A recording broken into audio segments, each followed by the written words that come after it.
Vous êtes sur Semel 13 Télévision, vous faites bien. Messieurs, dames, bonjour et bienvenue à vous. Alors, le magazine Semel chez vous de ce lundi 9 octobre reçoit pour vous Monsieur Alex Dende, connu sous le nom de Lexus Légal. Il est cadre au sein du parti politique SID de Martin Fayulu Madidi. Avec lui, nous allons échanger autour de la question sur la candidature de Martin Fayulu Madidi. Vous le savez, c'est le mercredi 9 octobre, le mercredi dernier que ce dernier a finalement déposé sa candidature. Alors, qu'est-ce qui a changé pour que cette décision change, pour qu'il décide enfin de déposer la candidature à la présidentielle, lui qui autrefois disait n'est pas déposé à tout le niveau. Alors, nous allons aussi aborder la tournée qui s'est faite dans les provinces, disons, à l'intérieur du pays. Est-il si populaire qu'autrefois aussi?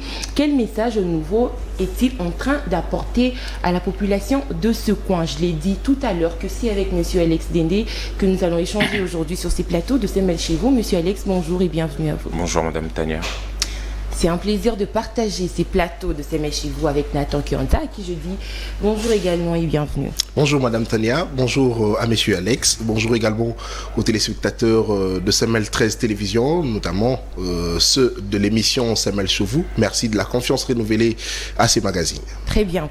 Alors, Monsieur Alex Dende, avant d'entrer dans les vifs de notre sujet, nous aimerions avoir votre lecture ou comprendre qu'est-ce qui s'est passé avec Maître Nico Mayengele. On nous parle de son arrestation. Merci beaucoup. Qu'est-ce qui s'est passé exactement? Je ne peux pas vous dire, je ne sais pas le dire. Plus c'est que nous pouvons dire à ce moment, un peu comme nous voyons, j'ai dit aussi bonjour à notre cher DG Louis France, qui doit probablement être mieux informé déjà un tout petit peu par rapport à cette situation. En ce qui concerne monsieur Nico Mayengele, il a été appréhendé les 4 par le Conseil national de sécurité, comme ça on est clair par rapport à cela. Jusqu'à présent, si vous n'avez pas vu qu'on allume le feu de tout bois d'un peu partout, c'est tout simplement parce que nous avons choisi calmement de pouvoir mieux nous renseigner sur le dossier. Malheureusement, nous ne pouvons pas vous dire la raison exacte de son arrestation, et donc pour l'instant nous ne pouvons que dénoncer cela. Il est maintenu en détention jusqu'à présent. Ça fait combien de jours qu'il est arrêté? Depuis le 4, aujourd'hui nous sommes le 9, donc ça nous fait à peu près 6 jours. Nous avons été grandement surpris par rapport à cela, et ce qui est beaucoup plus dur pour nous, c'est le fait qu'on sait qu'il a été même placé dans ce qu'on appelle de cachot. On ne peut pas parler de clandestin parce que les gens connaissent un tout petit peu ce qui se passe au camp Tchatchi, sous-sol, avec des militaires, les Mobundu et tout le reste. Vous pouvez savoir un tout petit peu comment ça peut se passer à l'intérieur. Alors nous voulons savoir clairement, c'est que l'on reproche à notre cher maître Nico Mayengele.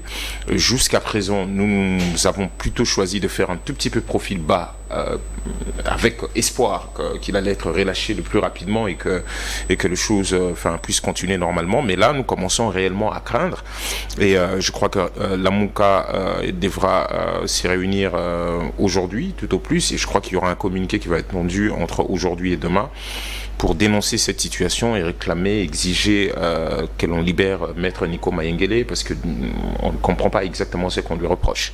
Alors, depuis qu'il est appréhendé, avez-vous déjà essayé d'entrer en contact avec lui? Pour l'instant, tout ce que nous pouvons vous dire est que nous avons cette certitude que c'est le CNS qui le maintient en détention. Bien sûr que nous avons essayé d'une certaine manière, le contact a été même établi. Bon, maintenant, nous voulons savoir la raison principale pour laquelle elle est maintenue. Nous ne comprenons toujours pas. En tout cas, jusqu'à l'heure où je suis en train de vous parler, il n'est pas sorti. Peut-être que pendant cette émission, il pourrait le relâcher. Ça serait une bonne surprise, en tout cas. Alors, monsieur Alex, mais on a appris qu'il était en mission de service au Congo-Brazzaville. Mais comment ça s'est passé que vous nous informez aujourd'hui qu'il a été arrêté? Comment ça s'est passé? Maître Nico n'a pas pu traverser, parce que comme vous le savez, c'est vrai que lors de la grande réunion de la MOUCA où tout le monde devrait se prononcer pour le dépôt de la candidature du président élu, il était effectivement là, il a pris part à la réunion, il a terminé la réunion, et c'est à ce moment-là qu'il avait dit qu'il ne sera pas à la conférence de presse à laquelle vous étiez présent, je crois, et qu'il se pourrait qu'il puisse être à Brazzaville pour des raisons des services. D'accord ? Mais Maître Nico n'a jamais traversé. Le jour de la conférence de presse, il n'était pas là. Ça coïncidait un tout petit peu aussi avec le jour le 4 en question de mémoire. Et c'est ces 4 qu'il a été on va dire, arrêté, mais le mot ça pourrait être enlevé, vu qu'on n'a pas, au départ, on ne savait pas exactement où est-ce qu'il était, depuis le début d'après-midi, jusqu'à très très très tard la nuit. Je crois que c'est le lendemain qu'on a commencé à avoir des informations qui remontaient, alors que le président, effectivement, à la conférence de presse, vu que pour nous, la presse voulait savoir où se trouvaient les nôtres. Je crois que vous tous, vous étiez curieux de savoir, mais pourquoi on ne voit pas telle personne? Et les gens disaient à ce moment, peut-être que telle est partie, telle a quitté, il y avait beaucoup de rumeurs. Et c'est là que le président vous a fait part de cette confidence, qui aurait pu rester confidence, que tiens, peut-être que le jour de la conférence de presse, c'est-à-dire le lendemain de la décision de la MOCA de pouvoir déposer la candidature du président élu, il a dit je ne pourrais probablement pas être là parce que je suis où il serait censé être à Brazzaville, mais il n'a jamais traversé en fait à Brazza. Très il bien. a été appréhendé. Merci beaucoup. Alors, c'est confirmé, je l'ai dit tout à l'heure, le président de l'UCD, Martin Fayoul-Madidi, a finalement déposé sa candidature. Dites-nous, messieurs, Alex, qu'est-ce qui a changé aujourd'hui pour que Fayoulou parte toutefois aux élections sans ses soldats? D'abord, pour entrer en la matière, j'aimerais aussi rappeler, comme je l'ai toujours fait, depuis un petit moment, que notre cher ami, cher artiste Idenko Delcat est toujours maintenu en détention. Enfin, il est toujours en prison, là où il est condamné à 10 ans de prison ferme, où il purge sa peine à la prison centrale de Munzenze à Goma. Encore une situation d'injustice terrible. Pour nous, Idenko est un prisonnier d'opinion qui a dit ce qu'il devait dire dans sa musique compte tenu de sa situation et de ce qu'il vit, qui est quelque chose de vrai, de palpable. Et malheureusement, il a été condamné par ces tribunaux militaires et nous en appelons, un peu comme pour Maître Nico Mayengele, de pouvoir libérer monsieur Idenko Delcat. Alors, si je comprends très bien votre question, pour moi, il y a deux volets. Vous dites exactement pourquoi M. Martin part-il maintenant et bon, on va dire pourquoi il a déposé sa candidature et sans ses députés. C'est à peu près ça. Okay. D'abord, on commence d'abord par répondre le pourquoi de sa candidature, c'est-à-dire le gardien du temple. Vous savez, depuis 2019, le combat de la vérité des urnes avait pris forme et je crois que nous sommes restés dans nos bottes, droits, et nous avons été clairs depuis le début que nous devrions faire en sorte que en décembre 2023 pour les élections à venir, que ce qui est arrivé n'arrive plus jamais. Parce qu'au départ, la vérité des urnes, c'est quoi? C'est les gens pensaient que c'était au toi que je m'y mette, alors qu'on était vraiment dans un combat de principe. Après, on a dû réorienter le combat en disant bon, écoute, on se bat pour qu'on ait des bonnes réformes, pour que les élections de 2023 ne se passent plus comme ce qu'on a vécu en 2018. Il y a eu un hold-up électoral où le gagnant de ces élections n'a pas été investi, n'a pas eu son impérium et nous avons fait ce combat-là jusqu'aujourd'hui avec tout ce que vous connaissez. On est resté dans nos positions. Donc, je crois que ce n'était pas du tout une surprise. Il faut déjà être clair. À aucun moment, j'ai dit à aucun moment, j'étais dans votre plateau ici, vous pouvez revoir les images, à aucun moment nous avons parlé de boycott des élections. À aucun moment. C'est-à-dire le 14 juillet 2022 à Kisangani, SID s'est réuni en congrès ordinaire, deuxième congrès ordinaire, et un certain nombre de résolutions sont à ce moment pondues et adoptées.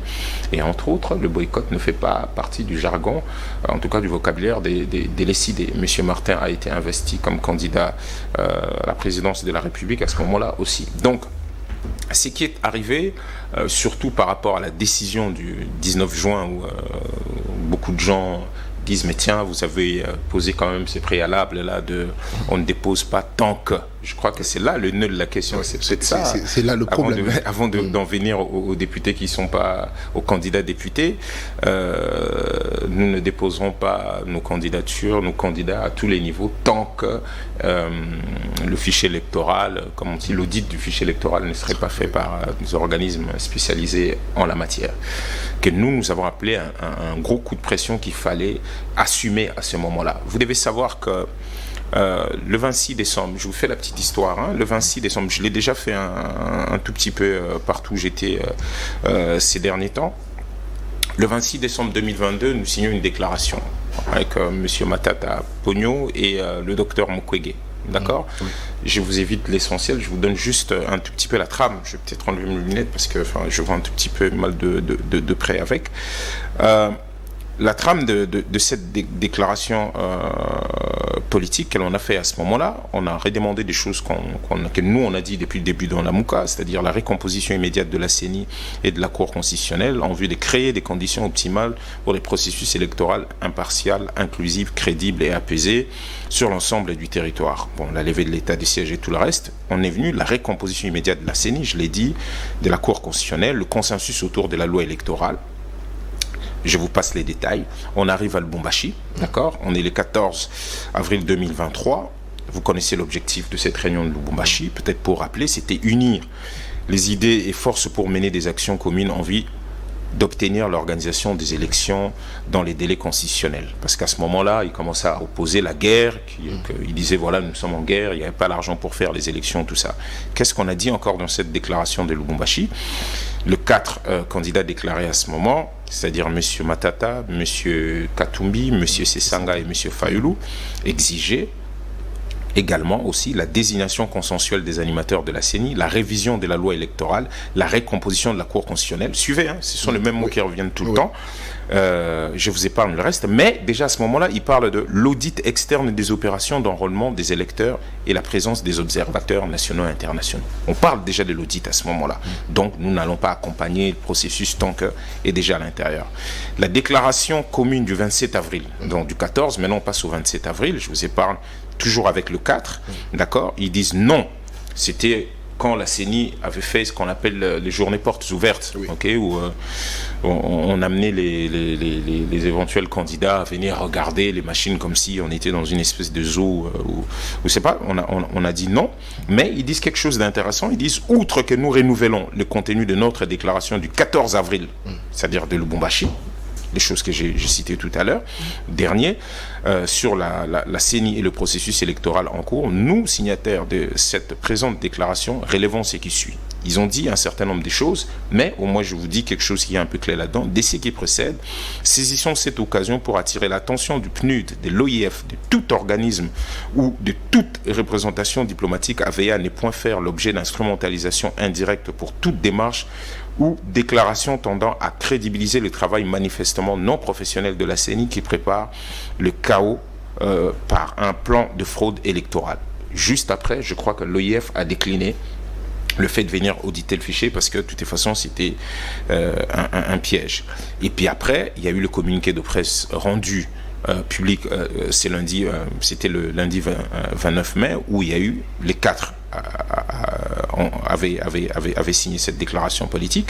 Et qu'est-ce qu'on dit encore à l'intérieur ? Ils exigeaient toujours la même chose, la récomposition de la Cour constitutionnelle dans le respect de la loi. Ils évoquaient bien sûr l'article 64, je vous épargne, mais ils ont dit ceci. Maintenant, là, ça commence à prendre vraiment forme. Ils ont dit, dans le même temps, ils estiment que la loi électorale, bien sûr, la nomination des juges de la Cour constitutionnelle, la désignation des animateurs de la CENI, le passage en force s'accentue avec la programmation à l'Assemblée nationale de l'examen et l'adoption du projet de loi sur la répartition des sièges en vue de matérialiser la fraude électorale à grande échelle qui n'ont cessé de décrier. La loi sur la répartition des sièges a comme socle ou base le fichier électoral. Nous sommes d'accord ? Là, ils le refusent déjà. Et ils disent l'obstination du régime Tshisekedi de présenter la loi sur la répartition de sièges sur base de ces fichiers corrompus, le fichier électoral, corrompu, sans audit, par un tiers de confiance est une escalade dans la voie de la mise en œuvre du plan de fraude. D'accord ? Cette entreprise funeste vide les pactes républicains de Sun City de toute sa substance, ont-ils dénoncé avant d'indiquer qu'en réaffirmant notre engagement au processus électoral. Là, tous, ils réaffirment leur engagement. Vous savez que nous, on a battu campagne quand même pour...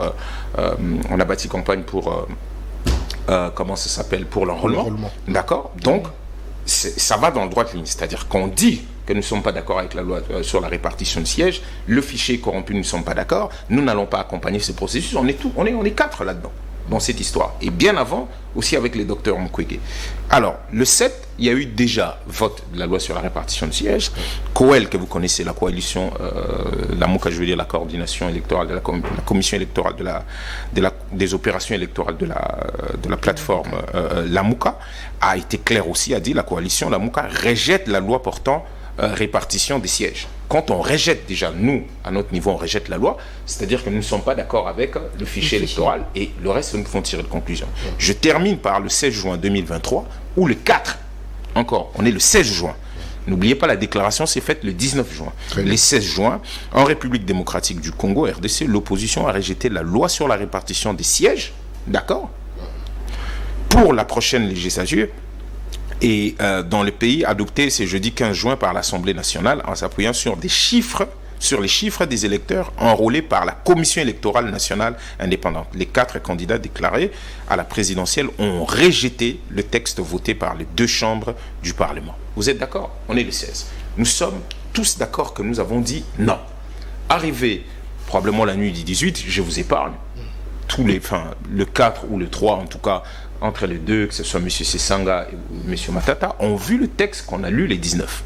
D'accord? Certains des deux ont apporté, ne serait-ce que virgule ou point, on a corrigé un tout petit peu. À la fin, pour des raisons X et Y, on s'est dit, écoutez, ce texte doit quand même être lu, doit être rendu public, ou cette décision était prise de ne pas pouvoir déposer des candidatures tant que le fichier électoral. Ce qui est logique. Vous êtes d'accord avec nous? C'est logique. Par rapport à tout ce qu'on a dit avant, par rapport au rejet de la loi sur la répartition des sièges, il nous fallait quand même tenter, parce qu'à partir de là, le pouvoir continue sa machine, ne veut pas s'arrêter. On dit, si nous tous nous bloquons à ce moment, on dit, nous ne déposons pas, le pouvoir va être obligé de revenir sur la table des négociations pour qu'on puisse voir éventuellement comment sauver ce qui peut encore l'être de ce processus électoral. Pour des raisons que je respecte, les autres ne nous ont plus suivis, et nous, par rapport à notre combat que nous menons depuis le 19, nous avons dit, ces coups de pression, nous allons assumer. Parce que nous n'allons pas reculer. Ce serait un tout petit peu comme une folie de se réveiller et de dire, ah bon, tout ce qu'on a dit ne compte plus, on va juste déposer. Alors, la position des autres vous a un tout petit peu affaibli sur votre démarche. Vous savez, imaginez, vous êtes dans la MOUCA et vous avez, par exemple, vous connaissez tout ce que MLC, en tout cas par la bouche de M. Bemba, qui dit que c'est Martin qui a gagné les élections. Pareil pour M. Katumbi, ainsi de suite. Je vous épargne le reste. Les jours où il se retrouve dans l'Union sacrée, au gouvernement, avec M. Tshisekedi, vous pouvez vous dire vous-même comment, effectivement, on peut, nous, se sentir. Le jour où certains disent on va rejoindre l'opposition républicaine, après, ça devient Union sacrée et tout le reste, vous pouvez comprendre. La politique est dynamique. La politique dynamique, ce dynamisme ne doit pas être perçu comme une espèce de vagabondage où, en fait, on évolue. Non, on peut évoluer dans sa position, d'accord, sans pour autant trahir tout le reste. Donc le dynamisme de la politique ne doit pas dire aujourd'hui, tiens, j'ai dit bonjour, je suis pas d'accord sur le fond avec Madame Tania, et le lendemain je me réveille pour mes intérêts propres. J'ai dit, ah tiens, on a évolué par rapport à cette situation, c'est pas que je ne suis même plus d'accord, mais j'ai rejoint carrément Madame Tania, tout ça. Et à un moment donné, le peuple qui vous regarde s'est dit qu'il y a quelque chose qui ne va pas. Bref. Mais est-ce que le fait que les 3 autres leaders se soient retirés de votre idéologie, vous l'avez considéré comme une sorte de trahison? Comme je venais de vous le dire, à chaque fois nous avons dit, même lors du congrès en juillet dernier à Kisangani l'année passée, nous l'avons dit, c'est-à-dire que nous allons marcher avec ceux qui partagent un certain nombre de valeurs et idéologies avec nous. Tant qu'ils viennent dans ce qui leur conforte, il n'y a pas de problème. Mais s'ils choisissent d'aller ailleurs, parler encore des trahisons, je crois qu'on se connaît suffisamment et on sait aujourd'hui qu'ils sont dans la droite ligne et qu'ils ne le sont pas, mais chacun poursuit des intérêts. Vous y attendez en quelque sorte? S'y attendre, de toutes les façons, personne n'est dupe. D'accord? Personne n'est dupe, les gens partent, les gens reviennent.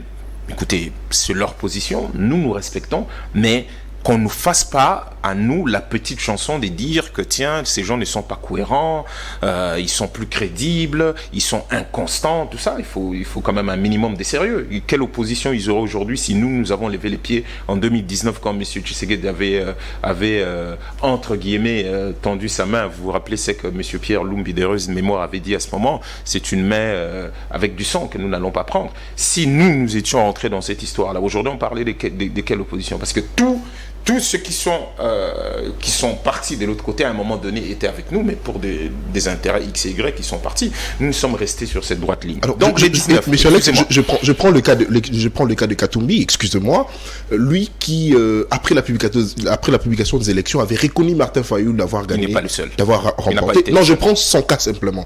Il a rejoint par après l'Union Sacrée, il quitte l'Union Sacrée et il revient à l'opposition, et Martin Fayulu l'accepte. Est-ce que c'était une erreur de travailler ensemble avec nous? On se dit même pas que nous sommes dans l'opposition, on s'est toujours dit que nous sommes dans la résistance. Oui, mais le coopter dans la résistance, est-ce que c'était une erreur? On a coopté personne. Enfin, il est venu au moment où il a senti que voilà, nous étions restés dans ce que nous étions restés. Je crois que c'est une question que vous lui poserez le moment venu. Nous, ça ne nous a pas gênés tant qu'il s'agit du Congo. C'est pas à nous de décider qui part et qui reste. Non, mais à vous, sachant que cette personne serait versatile. Non.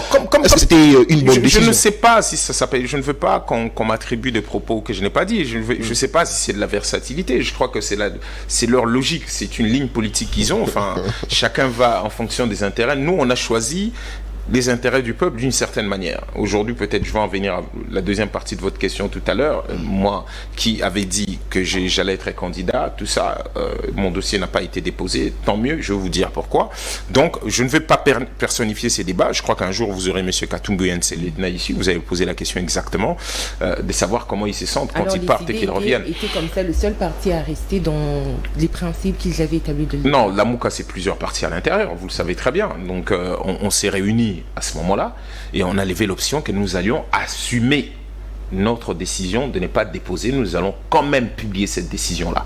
Je vous rappelle que dès le moment où nous avons tenu ces points de presse, plusieurs des, entre guillemets, nos alliés ont immédiatement dit non, nous, ça ne nous engage pas, nous allons déposer nos candidatures.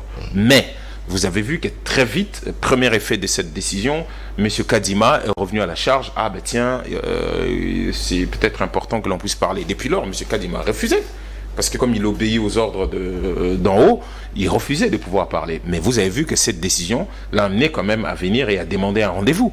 Alors, la logique aurait voulu que ceux qui, ça n'engage que moi, que ceux qui avaient dit à ce moment-là que nous allons déposer un peu avec ou sans machine, parce que les gens n'arrêtent pas de me faire rire avec cet épisode de 2018, ceux qui avaient dit à ce moment que, bah, tiens, nous allions déposer, peut-être qu'ils allaient décliner l'invitation de Kadima, ok, en disant que non, écoutez messieurs, nous ça ne nous engage plus, nous allons partir avec vous avec ou sans audit du fichier électoral, d'accord, parce que c'était ce qu'ils avaient dit. Mais on s'est retrouvés à 4 là-bas, le 30 juin, on a fait, quand on est sorti de cette réunion, vous allez très bien vous rappeler qu'il y avait le mot concomitamment qui a été prononcé à ce moment-là. C'est-à-dire que nous pourrions poursuivre les activités normalement, même envisager les dépôts, mais ça je vais en venir tout à l'heure, et attendre que M. Kadima aille consulter sa plénière, d'autant plus que nous n'étions pas sûrs du moment où il allait revenir pour pouvoir donner une réponse.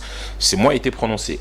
Alors, en venir en ce qui concerne, en ce qui nous concerne, je vais vous dire quelque chose que j'ai dit dans d'autres émissions aussi, que sortant de cette réunion, la Mouka a été réunie à ce moment-là, d'accord, et je vous le dis, je regarde la caméra, le président élu dit clairement à tout membre de la Mouka, tous les partis de la Mouka, il dit écoutez, monsieur Kadima est parti voir sa plénière, nous devons avancer. Voici ce que moi je propose, parce que la décision du 19 entre-temps avait fait énormément parler. Et donc le président dit il était conscient que certaines personnes commençaient à lui endosser la totale responsabilité de cette décision, alors que c'est une émanation d'une logique. Et on était réunis pour pouvoir faire ces textes. On était réunis. Ces textes a été adopté avant même d'être lu par tous les membres. Il dit, écoutez, certaines personnes d'ailleurs disaient que Fayulu avait imposé à tout le monde cette décision. En fait, c'est que ces gens ne comprennent pas comment nous fonctionnons. Ils ne comprennent pas. Et c'est normal dans d'autres plateformes ou dans d'autres partis politiques. Les gens n'ont pas forcément droit à la parole. Le président est un dieu, tout ça. Nous, on n'est pas dans cette histoire-là. Alors, ce qui s'est passé, je vous ai un tout petit peu dit, ces textes a été vu, revu par nous et assumé à ce moment-là. D'accord? Assumez. Il y a des gens qui sont venus ici, les gens qui n'étaient pas foncièrement d'accord étaient partis après les 19. Vous vous rappelez? À aucun moment, vous nous avez vus ici, moi ici, j'en ai un tout petit peu parlé, mais il n'y a pas eu d'insultes, tout ceci. Nous avons respecté leur choix de pouvoir partir.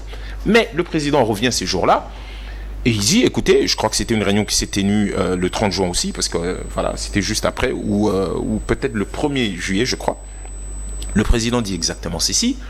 Nous avons sorti le mot concomitamment, d'accord? Voici ce que moi je vous propose. Moi, je mets $300 000. Comme ça. On dépose les candidatures de nos députés. D'accord? Il le dit comme ça. Il dit, on dépose les candidatures, ok? Et ce que moi je vous propose de beaucoup plus simplement, quand M. Kadima, on ne savait pas exactement quand est-ce, parce qu'il est revenu à peu près une semaine plus tard, mais on avait des scénarios. Soit il revenait un mois plus tard, une semaine plus tard, 2 jours plus tard, et après on avait des scénarios sur des réponses. Ok? On dit, s'ils ont dit non, le temps qui se prononce, voilà, comment on fait? Et à ce moment, le président il dit, écoutez, moi je fais beaucoup plus simplement, je mets $300 000, on prend les candidats, enfin tous nos candidats, surtout ceux qui sont à l'intérieur, qui ont beaucoup de difficultés pour pouvoir mettre de l'argent dans cette histoire-là. Moi je suis d'accord de mettre l'argent. Le jour que Kadima va nous revenir, s'il nous dit, ok, on va peut-être faire cet audit-là, mais beaucoup plus tard, le mois de septembre. À ce moment, vous vous rappellerez que la grande société civile venait de Nairobi, des mémoires, avait à peu près dit la même chose en ce qui concerne les ultimatums. Atteint, je crois que c'était le mois de septembre, si telle chose n'est pas faite, nous nous désengageons. Vous vous rappelez quand même de cette histoire. Alors le président dit, on va faire un tout petit peu comme ça, on dépose.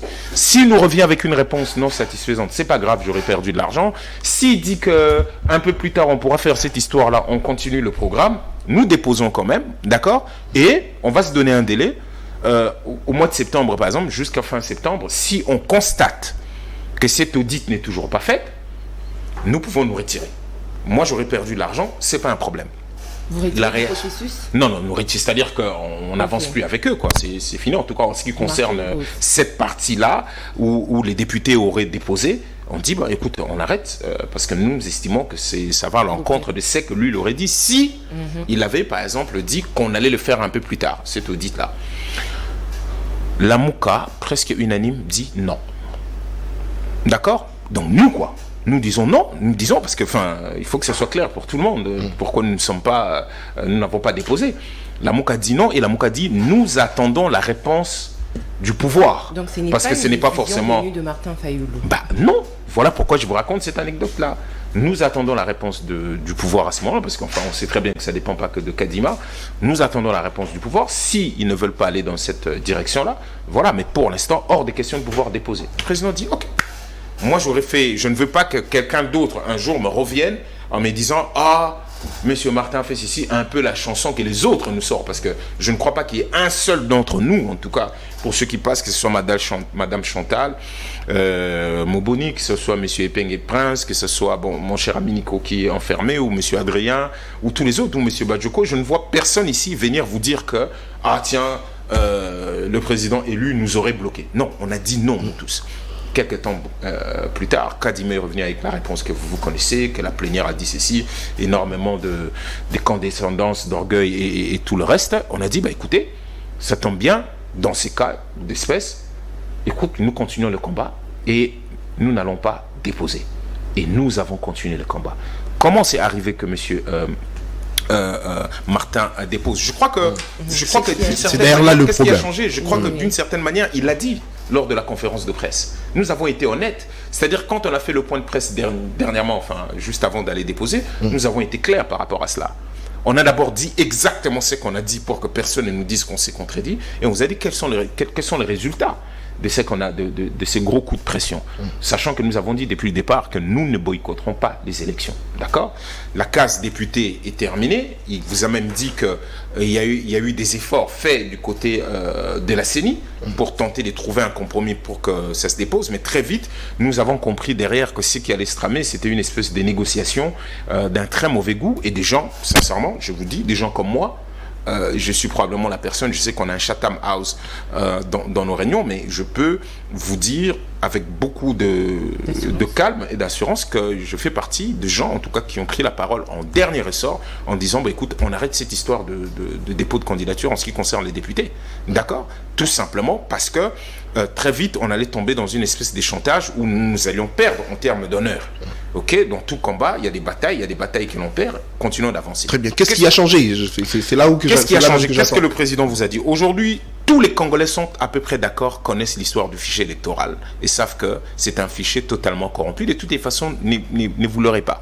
Nous savions depuis le départ que M. Kadima n'ouvrirait pas ces fichiers parce qu'à l'intérieur, ce sont des cadavres, c'est énormément de fictifs et nous sommes au courant de cela. Tout le monde est au courant. Quand on vous a dit ici qu'il y a eu des machines qui ont été trouvées chez des particuliers, vous savez, c'était pourquoi? Quand on vous a donné, même dès le départ, au mois de décembre, quand le président fait la conférence démontrant la première phase de la fraude électorale qui s'est amorcée à ce moment-là par rapport à la distribution des machines, nous le savions. Nous vous avons dit, quand on a enregistré les mineurs et autres au cassette, tout ça là, on vous a dit dans Coel. Donc tous les Congolais savent. La preuve, un jour j'étais dans cette émission, je vous ai regardé droit dans les yeux en vous disant, Madame Tania, Monsieur Nathan, êtes-vous sûr que vous avez votre nom dans ces fichiers électoraux? Aujourd'hui, les gens qui vont chercher du duplicata, ils peuvent vous dire. Ils arrivent, il n'y a pas leur nom. En tout cas pour beaucoup. Et qu'est-ce qui se passe? On remet de fiches, ils remplissent de nouveaux, on leur donne de nouvelles cartes avec de nouveaux numéros. Ça, vous le savez, on l'a démontré dans une conférence de presse. Mais non, de vous à moi, ces noms-là rentrent dans quel fichier? Parce que le fichier est scellé. Depuis, ils ont déjà sorti le chiffre qu'il y a dedans. Il y a une loi sur la répartition des sièges qui a été votée. Bon, maintenant, les gens qui ont de nouvelles cartes, là, d'où ils sont? D'ailleurs, pourquoi il n'y a pas leur visage à chaque fois qu'ils vont chercher les cartes? C'est ça qu'on était en train de vous dire depuis le début. Bref, les Congolais le savent. Vous avez vu la réaction des catholiques et les autres derrière, juste après nous. Je ne dis pas que c'était lié, je dis que au moins ça permet à ce qu'eux demandent, ils disent, mais écoutez, peut-être en ce qui concerne le politique c'est un peu dur pour vous, faisons l'audit citoyen. D'accord? Faisons l'audit citoyen, c'est-à-dire caricaturalement, ça consiste à quoi? Vous ouvrez le fichier électoral, on prend quelques noms dedans, on va voir si ça correspond réellement à des gens qui sont là, on va mener des enquêtes, et comme ça, au moins, la confiance va être rétablie. Ils ont dit niet. D'accord? Qu'est-ce qu'il y a eu encore? Du coup, les catholiques se sont engagés à faire une tabulation, d'accord? Et aussi la proclamation des résultats bureau par bureau. Cela veut tout simplement dire quoi? Cela veut tout simplement dire, d'après eux, arrivés, ils ont des observateurs un peu partout dans tous les centres du pays. Au moment où on a terminé le vote, ils prennent des photos des résultats, d'accord? C'est peut-être par centre ou par bureau, ils prennent des photos, ces résultats remontent rapidement, d'accord? Peut-être même bien avant la CENI. Les gens auront déjà une idée du gagnant. Et c'est l'assurance. Non, vous me parlez des résultats, c'est pas une assurance, vous me parlez de pourquoi, qu'est-ce qui a changé entre-temps. Cette prise de conscience. Écoute, est-ce que vous avez eu déjà dans ces pays les religieux qui vous disent que l'article 64 est toujours possible? Ça, c'est quelque chose que vous devez savoir. Ici, en 2018, en tout cas, l'objectif ultime, en tout cas, c'est que le Congolais voulait, c'était l'alternance, d'accord? Parce qu'à ce moment, il se disait que, ben voilà, au moins que Kabila puisse partir. Enfin, en réalité, il était presque jamais parti. Mais cette année, c'est plus le cas. Ils ont déjà vu ce que ça donne, la continuité de M. Kabila. Vous comprenez quand je parle de la continuité, hein, je crois qu'on... Mais ce même catholique, voilà. Allez-y. Je vous laisse la primaire. Le même catholique, on dit que c'était Fayoul qui avait gagné les élections, mais on n'a pas vu Fayoul exercer. On va dire officiellement, ils l'ont dit après la proclamation de la CENI. Mais cette fois-ci, c'est pas ce qui va se passer. Et qu'est-ce que ça va changer dans ce processus? Est-ce que vous pensez que la CENI va s'incliner sur le résultat qui seront publiés par le catholique? Je ne suis pas en train de vous dire que la CENI s'incline ou pas. Je suis en train de vous dire, je vous répondais à la question de savoir qu'est-ce qui a changé, quels sont les résultats qui ont porté, qui ont fait en sorte que l'AMUCA décide. Parce que c'est pas Martin qui a décidé, c'est l'AMUCA qui a décidé avec vote. D'accord. Et parmi ce qui a changé, il y a cette position courageuse, en tout cas des confessions religieuses. Le fichier électoral, c'est ça? Ça ne nous a pas passé outre. Nous sommes dans ces combats de la transparence. Parce que ce que je suis en train de vous dire, c'est quoi? C'est de la transparence. Pourquoi on voulait le fichier électoral? On voulait auditer, mais c'est de la transparence. Donc du coup, on n'est pas allé très très loin de ce que nous sommes en train de vouloir. Vu que nous savions qu'ils ne peuvent pas ouvrir ces fichiers électoraux compte tenu de la manière dont il est cousu. Et ceux qui sont dedans, je vous ai parlé de cela tout à l'heure. Alors, M. Kadima lui-même est revenu en disant dans une émission, à peu près 2 émissions, je crois que l'autre était avec Marius et l'autre probablement Top Congo, je peux me tromper, mais je crois que c'était ces 2 émissions-là. Il a parlé de la publication des résultats qui seront bureau par bureau. Nous parlons plutôt de la proclamation, parce qu'il ne suffit pas seulement de publier, c'est de la proclamation. Et ça aussi, les catholiques, de leur manière, ils en ont parlé. D'accord ? Mais nous allions y arriver, parce que c'est quelque chose qui, au départ, c'était un tout petit peu flou. Cela veut dire qu'on est en train de se regarder. Et aujourd'hui, vous avez bien sûr toute aussi la communauté internationale qui est en train de mettre la pression sur la transparence qu'il doit avoir. Donc, vu cela, sachant que ce sont des gens qui refusent et qu'aujourd'hui il y a des garde-fous, vous avez appris aussi ce que SCC va devoir faire dans ces processus électoraux, au-delà de tout ce qu'on a dit, mais la différence est qu'aujourd'hui les gens ne sont pas seulement en train de chercher une quelconque alternance, les gens vont devoir se battre pour que cette fois-ci, la vérité des urnes soit dite.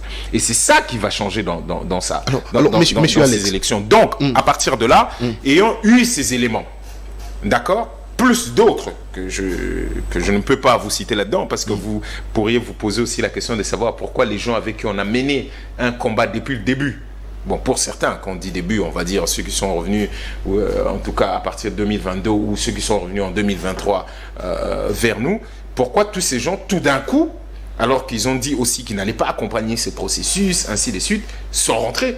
Parce que de ceux-là, on n'en parle pas, mais c'est pas grave, je suis là pour parler de nos positions. La MOUCA s'est réunie et à ce moment s'est dit, écoutez, Martin Fayulu, imaginons ce qui pourrait se passer avec la population de l'Est qui ont investi une confiance mais totale en vous. Dans l'histoire du Rwanda, vous savez très bien ici qui est-ce qui ont fait en sorte que les Congolais se disent que le Rwanda est un problème. Vous le savez très bien. Nous, contre vents et marées, nous avons dit le Rwanda est un problème. Kagame, le Rwanda, Kagame bien sûr, Kagame est un criminel et hors de question de le voir au Congo comme il se baladait ici, les gens, les frères, les C6 là. Nous avons dit nous n'allons pas tomber dans cette histoire-là. Nous nous sommes battus aujourd'hui. L'Est sait que Martin Fayulu est probablement où est la solution par rapport à la question sécuritaire. Donc, si vous ne déposez pas, excusez-moi, vous ne déposez pas votre candidature, qu'est-ce que ces gens-là vont aujourd'hui nous dire? Qu'est-ce que ces gens aujourd'hui, des Kouamoutes, des partout, vont pouvoir dire? Aujourd'hui, regardez la misère dans laquelle ces pays est en train de vivre et que vous avez été voté à plus de 60% et que vous ne vous présentiez pas. Donc, la MOUCA a pris en compte tout ça et a dit, écoutez, nous assumons le fait qu'en tant que candidat député, nous n'allons pas, mais vous, votre circonscription électorale, c'est le Congo. La présidence de la République, on va dire, l'élection présidentielle, c'est l'élection d'un homme face à son peuple. Ce que nous allons faire, c'est que nous allons vous accompagner dans ce processus, je veux dire, dans cette histoire, et les Congolais vont devoir se décider de nouveau de vous donner leur voix. Voilà. Et après, on est passé par un vote. Et je peux vous dire que l'écrasante majorité a décidé que la candidature de M. Martin devait être déposée. Alors, je disais, Féfi, prenons le cas. Les confessions religieuses publient que Fayulu a remporté les élections avec le résultat qui seront proclamés comme ça, bureau de vote par bureau de vote. Et on prend un autre cas où la CENI publie un autre candidat. Que va-t-il se passer? Parce que vous vous rassurez simplement de la position des confessions religieuses et aussi de partenaires que vous avez évoqués. Je viens de vous dire tout à l'heure qu'en citant en deuxième lieu les confessions religieuses, pour nous le mettons dans le cas résultat de notre coup de pression en ce qui concerne le fait que l'on ne dépose pas. Alors, ils pouvaient avoir déjà ces plans-là avant, les religieuses, en disant non, ce qu'on a vécu, je vous ai dit, ce qui s'est passé en 2018, ils l'ont dit après coup de manière, on va dire, officielle. Quoique, paix à son âme, le cardinal Mosengo l'avait déjà dit en Belgique. D'accord? Mais après, on a vu le cardinal Ambongo les dire, mais c'était après coup. Cela veut dire, c'est comme si on avait déjà les résultats de la CENI, les gens avaient déjà leur réaction et eux, ils sont venus dire. Maintenant, ce qui va se passer est que vous ne pouvez pas nous dire à nous seulement, ah non, mais vous êtes juste sur la position. Non, nous préparons nous-mêmes à faire à peu près la même chose, à mettre autant d'observateurs, autant des témoins pour avoir ces résultats-là déjà bien avant. Vous comprenez ce que je veux dire? C'est-à-dire qu'aujourd'hui, le défi de la CENI, tout simplement, c'est de dire la vérité des urnes. Parce que nous, c'est-à-dire que c'est pas, quand on dit à la CENI, arrangeons ceci, arrangeons la récomposition, on dit au pouvoir, faisons en sorte que la loi électorale puisse être l'une des plus justes possibles. Il ne faut pas qu'elle soit partisane. Faisons en sorte que la Cour constitutionnelle puisse refléter réellement ce qu'elle doit être, pas forcément une cour partisane et autres. Non.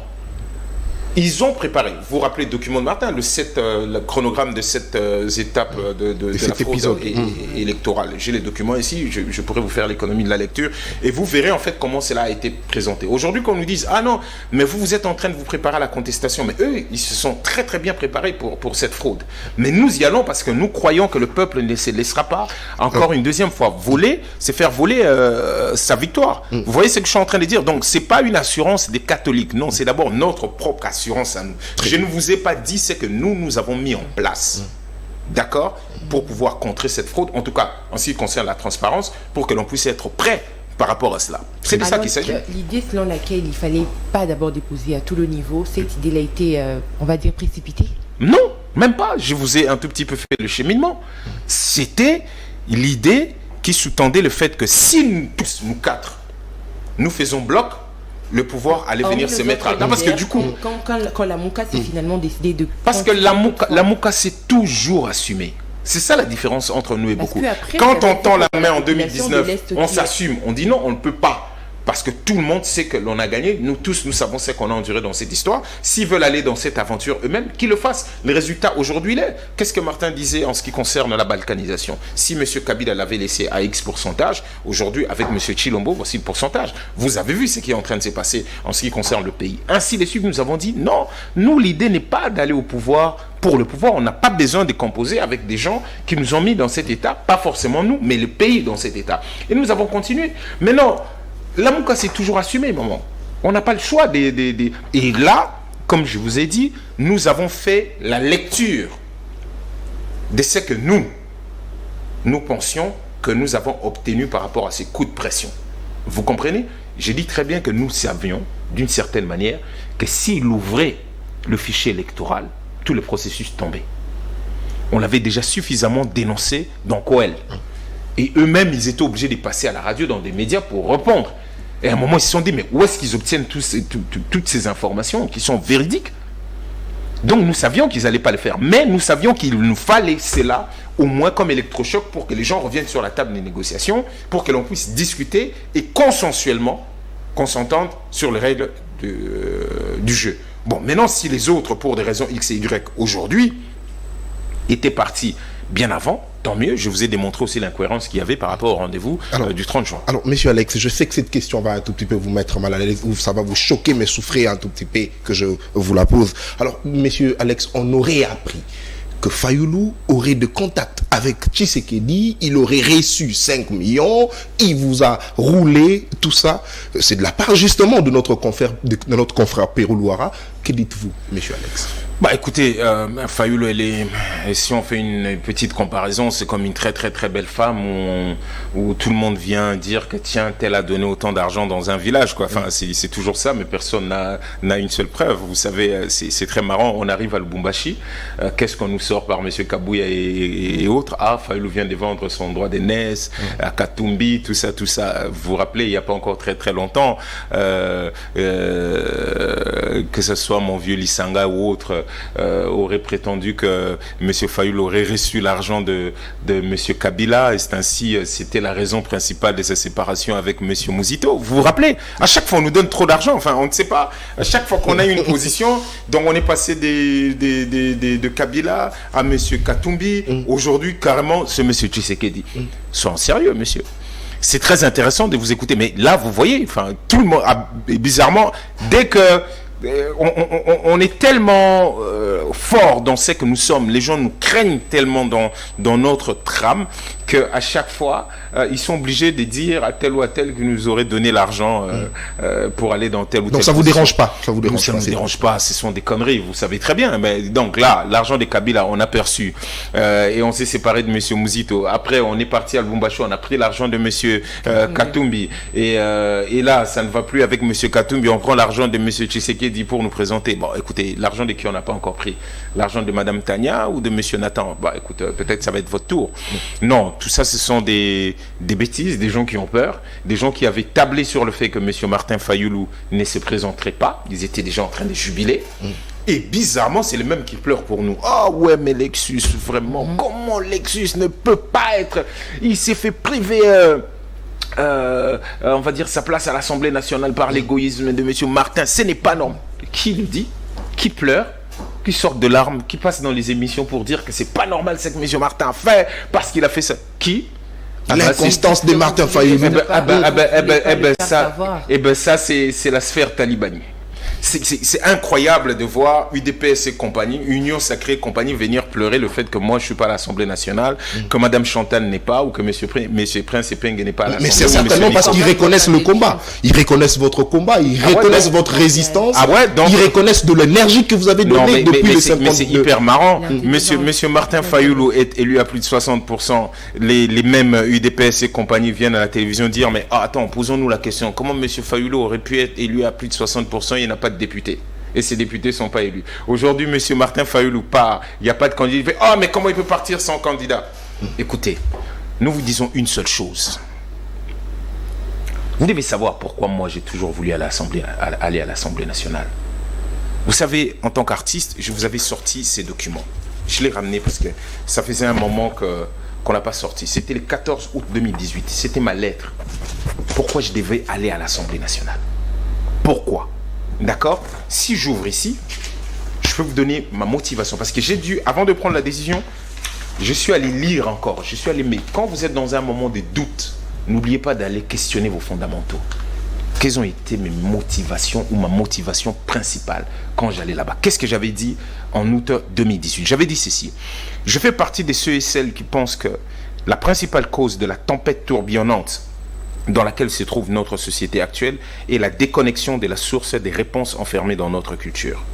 J'ai parlé bien sûr de ma carrière à ce moment-là et je disais l'engagement dans la politique pour des artistes, moi et bien sûr d'autres, en ce moment précis, c'est-à-dire en 2018, doit être perçu comme une réponse au défi de l'urgence du sauve-qui-peut dans notre pays, du sauve-qui-peut, du surplace généré par l'opposition des sens et directions, engendrant l'immobilisme dans notre société actuelle. C'est une conviction forte que les artistes conscients sont les plus en mesure de reconnecter notre société à la source des réponses, l'essentiel qui est la solidarité basée sur un destin commun, la chance pour tous d'accéder à une nation offrant une chance pour tous. Ça, c'était ma motivation. Laissez-moi vous poser une question avant. Pour aller là-bas. En fait, ce qui se passe, s'il vous plaît, est que dans ce qu'on appelle l'urgence d'aujourd'hui, cette société de chacun pour soi, là où on a débranché ce qu'on appelle la solidarité nationale, en fait, c'est à l'Assemblée, c'est dans cette Assemblée nationale. L'idée d'y aller avec un certain nombre de gens, et celle de nous dire que, ok, nous y allons pour rebrancher la solidarité nationale. Ici, là, vous pensez que ces gens-là sont solidaires? Qui vous a sorti l'histoire de 21 000 $? C'est M. Martin Fayoulou. Ils sont restés presque là. Ça va faire 5 ans qu'ils sont là-dedans. Qui vous a dit que dans cette Assemblée nationale, ils sont payés 21 000 $ ou plus? C'est M. Martin. Ils ont nié, ils ont fait ceci. Les évidences sont là.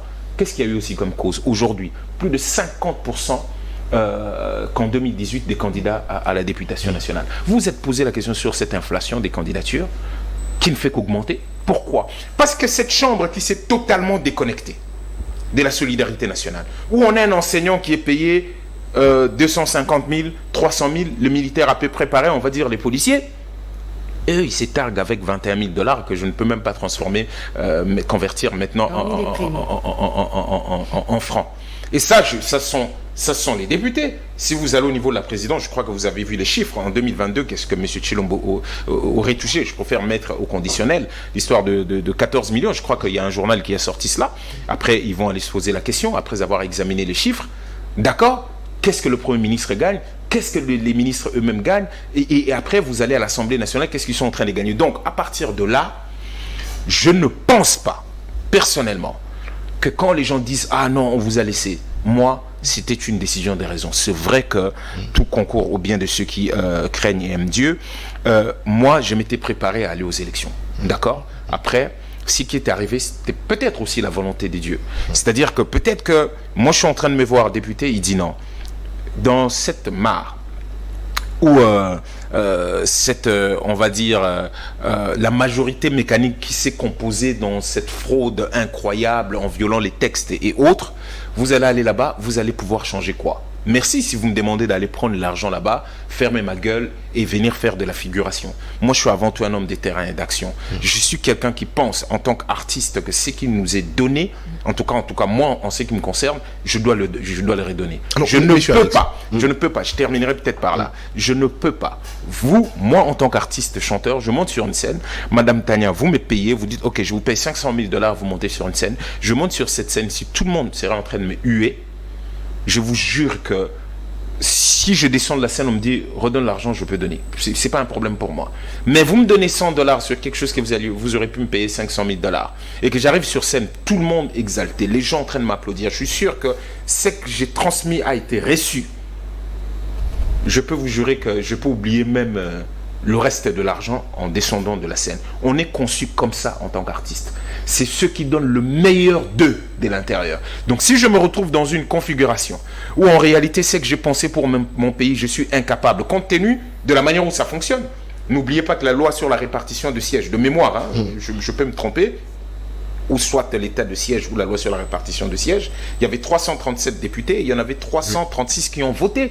Les autres étaient sortis, mais on n'a pas pris en compte le fait qu'ils soient sortis de la salle. Pourquoi? Parce que mécaniquement, les autres se disent qu'on est nombreux, on est la majorité, même si composé de sectes. Donc, qu'est-ce qu'on allait faire en l'état actuel? Mais par contre, le président de la République, qui va être élu par le peuple, d'accord? Parce que les gens me demandent avec qui il va travailler. C'est d'ailleurs la question que j'allais même vous poser. Avec qui M. Martin va travailler à l'Assemblée nationale. Mais la question est très très simple à répondre.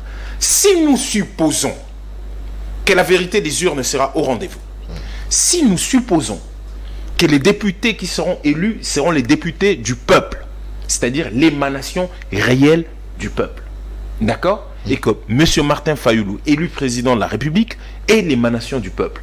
Le point d'intersection, c'est les peuples.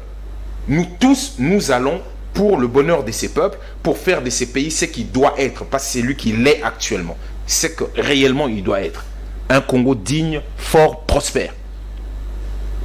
Qu'est-ce que vous pensez qu'il va se passer? Qu'est-ce que vous pensez? Vous êtes élu par le peuple pour son bonheur, je suis élu par le peuple en tant que président de la République, nous tous nous avons le peuple, mais nous allons trouver le moyen de pouvoir travailler ensemble, donc il n'y a pas de problème, sauf si on estime à ce moment que les députés ne sont pas l'émanation du peuple et que Martin le serait et que dans ces cas, vous dites qu'il y a conflit. Je ne vois pas où le problème va se trouver. Donc, que les gens aient leur apaisement. Nous savons que la plupart, même beaucoup, ici peut-être les gens sont en train de faire ceci. Beaucoup de gens vont battre campagne pour M. Martin Fayulu. Beaucoup de candidats. Sans y aller ils vont y arriver là, ils vont dire, ah mais non, mais vous savez, nous on est aussi avec Martin. Vous allez voir. Ça, c'est pas un problème, ça va se résoudre. Il n'y a pas de problème. Alors, Monsieur Alex, je voulais bien savoir, est-ce que vous pensez que la popularité que vous avez aujourd'hui, avec le temps, en 2028, s'il y aura bel et bien élection, est-ce que vous pensez que vous l'aurez aussi? Je pense que j'étais même beaucoup plus populaire en 2018 qu'aujourd'hui. Mais cela n'a pas changé mes convictions. Vous savez, la popularité, ça vient, ça part. C'est pas ça le plus important. Comme je vous ai dit, regarde, là, on s'est effacé. Quelle grandeur d'âme! Pourquoi vous ne voyez pas cela? On s'est effacé aujourd'hui, pédagogiquement. Mes jeunes frères ou les autres peuvent se dire, mais regardez ces gens, ils ont accepté de ne pas y aller. Peu importe les soubresauts là que l'on a, de ah non, mais la CENI pourrait peut-être faire ceci. Je vous dis non. Mais la politique, c'est un monde d'intérêt. Je veux bien que ce soit les intérêts du peuple. D'accord? Je crois qu'il peut y avoir aussi des gens beaucoup plus qualifiés que moi qui pourront avancer. Et on ne peut pas servir le peuple que en étant député.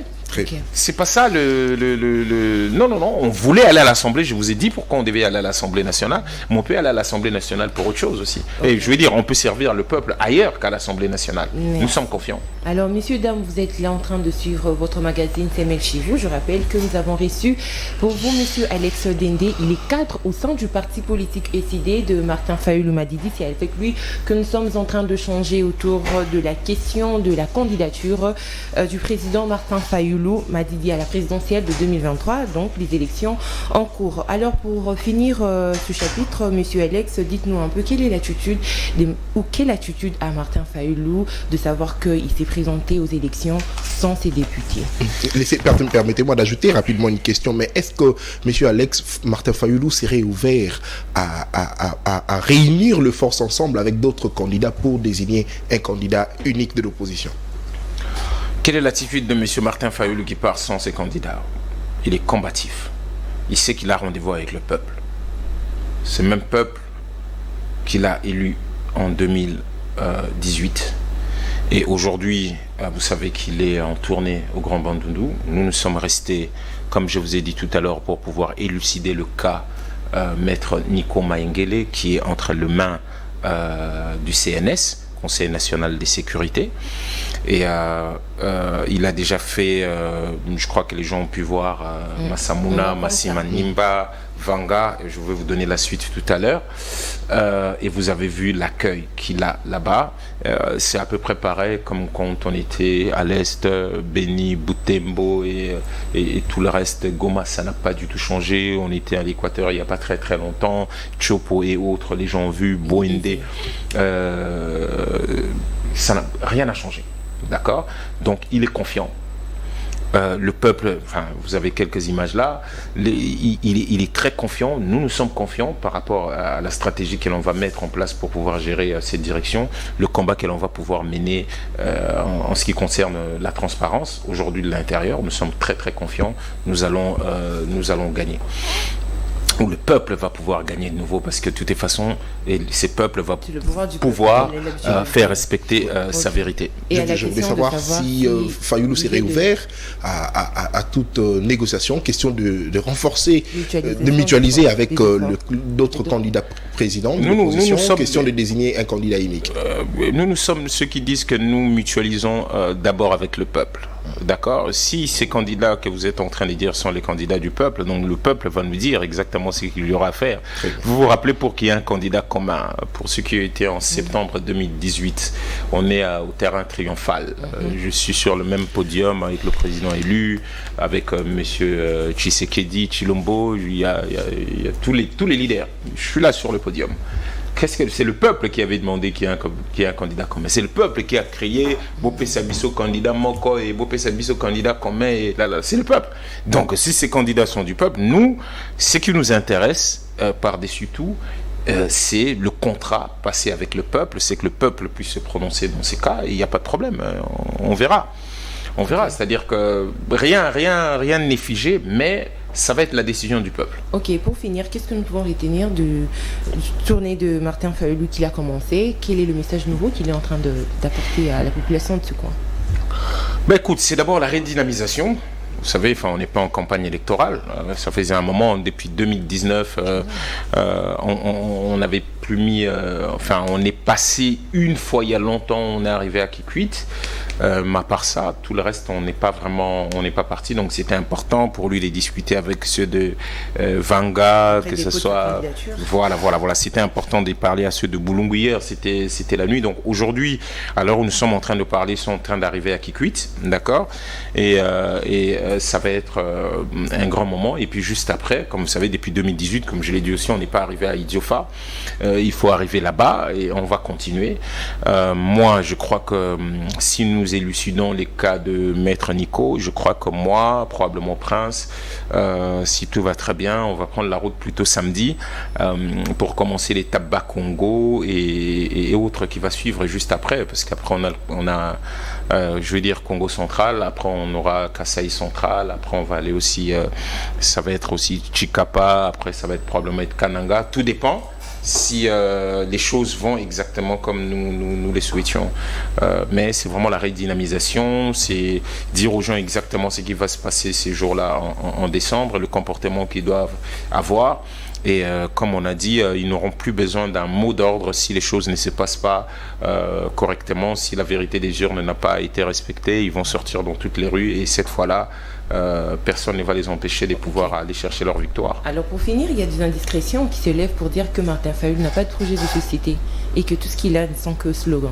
Je comprends pas. Il y a des indiscrétions de gens qui disent que Martin Fayulu n'a pas de projet de société alors qu'il veut bien diriger ce pays. Vous savez, il n'a que des slogans, tout ce qu'il sort. De tout le monde. Posez-vous la question, même quand on a fait la Mouka. Nous avons présenté notre projet de société, enfin on va dire à peu près notre programme, bien avant même celui de la Mouka à l'époque. Et la Mouka a été obligée d'harmoniser un peu pour ceux qui avaient, parce que nous l'avions présenté, pour ceux qui avaient, c'est là. La Mouka était obligée d'harmoniser. Là, on est sorti avec le manifeste, le manifeste de Kisangani, qui a été édicté, comme je vous ai dit, le 14 juillet 2022 à Kisangani. Toutes les grandes lignes de notre programme qui va être décliné là, parce que maintenant on va entrer en détail. Ici, c'était toutes les grandes lignes, missions, les priorités, tout le reste est là-dedans. C'est-à-dire, et nous étions probablement le premier à les sortir bien avant tout le monde. D'accord? Non, nous, vous savez, la force que nous avons, sans pour autant nous vanter, est que depuis le début, on a un coup d'avance sur beaucoup de gens. On a un coup d'avance. Voilà pourquoi ça met les autres états-majors un peu... mais l'objectif n'est pas... Le coup d'avance n'est pas pour eux. Le coup d'avance, vraiment, c'est pour faire en sorte que le Congolais puisse se retrouver dans son pays. Regardez, aujourd'hui, il y a eu la pluie à Kinshasa. Le visage le plus laid de Kinshasa, c'est pendant la pluie. Regardez. Est-ce que quelqu'un peut nous répondre où se trouve la voirie urbaine de Kinshasa réelle? Où est-ce qu'on jette nos immondices? Regardez aujourd'hui comment Kinshasa est. Et ce sont ces gens-là, entre autres, qui vont aller passer la nuit devant le ministère parce que les députés provinciaux ne sont pas payés. Directement parce que l'émission est terminée. Non, je vous remercie. Je remercie tous les Congolais. Je sais que nous passons des moments très difficiles. Les 30 août, le massacre qu'il y a eu par la GR à Goma est ignoble.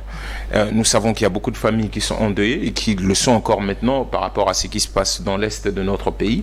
Même à Kinshasa, l'insécurité et autres, l'insalubrité, les choses vont extrêmement mal alors que certains s'y gavent avec des salaires incroyables.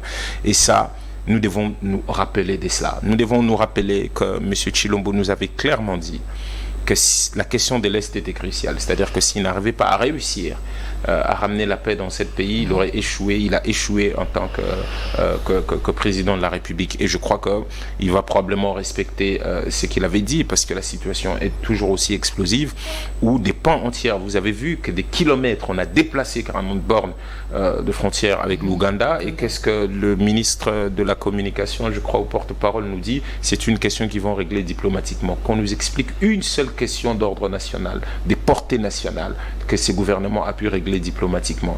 Donc tout ça, c'est incohérent. J'en appelle aux Congolais à leur lucidité de se dire que les élections là, nous les voulons nous tous. Nous voulons un processus inclusif qui soit bien crédible, transparent.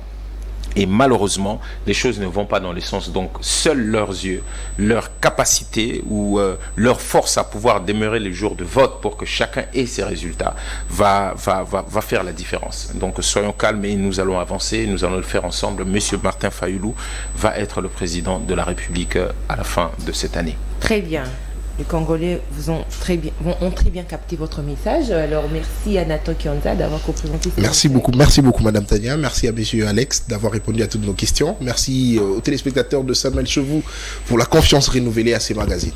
Alors, l'émission d'aujourd'hui est terminée. Merci à vous de nous avoir suivis de partout. Nous remercions également l'équipe technique qui était derrière le caméra. Je vois là Aristote Kabouya et Issa Kaz. Merci à l'équipe rédactionnelle également de CML 13 Télévision. Merci à la direction générale de cette chaîne pour la confiance qu'il ne cesse de renouveler à ce magazine. Quant à moi, je vous donne rendez-vous demain. Quant à nous, moi et Nathan, nous vous donnons rendez-vous demain pour un nouveau numéro de votre magazine avec un nouvel invité. Surtout restez branchés au programme de votre chaîne et bonne suite de programme. Au revoir.